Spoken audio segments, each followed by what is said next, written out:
Many other times we have a product which is mainly solely depends on the aesthetics. These aesthetics, looks of the product really matters. In terms of me, the guns really matters. So coming back to the point, the aesthetics is more important in products, especially when you have to make sure that the marketing and production part is in check, or else it's very difficult to compete in the market. And aesthetic in the product is mainly seen during its change in surface texture. So the texture of the surface makes it more aesthetic. Whereas when sometimes we miss the AM parts, miss the aesthetics, there are several ways to improve it. We can use the automotive paints, which acts an excellent way of coloring back the parts. Whereas we have another more good way that is called chrome painting, which in turn makes the product more strong as well as it makes it more wear resistant. There are wide ranges of reasons why we need accuracy improvement in additive manufacturing parts, AM. There are different tolerances and accuracies of different parts.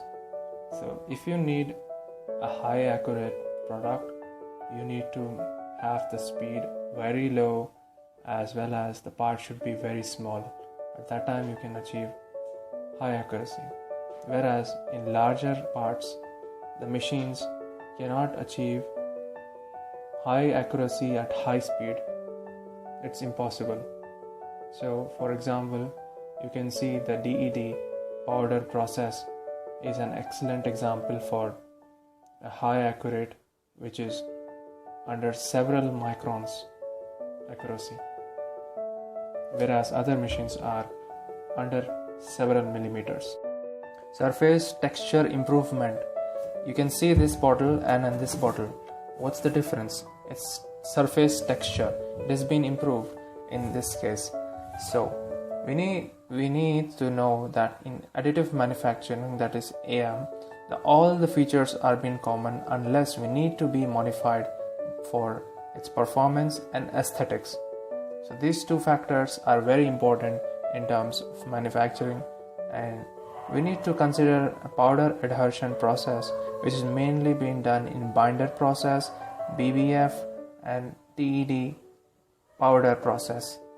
And this can be controlled by using and changing the degrees of orientation of the parts. There is always a need of post-processing, and it always depends on the surface texture, again the surface texture improvement, so that we can get the desired outcome. At the end, we have to know that painting is really a good way of improving two benefits, which is, first, it acts like a sealing for a porous medium which like viscous forces acting, it helps it to avoid leaking, as well as stair-step structures are being avoided, with which we have smooth surface and sanding can be done, as well as there is another advantage, that is polishing can be done very easily. So there are various different ways of surface texture improvement.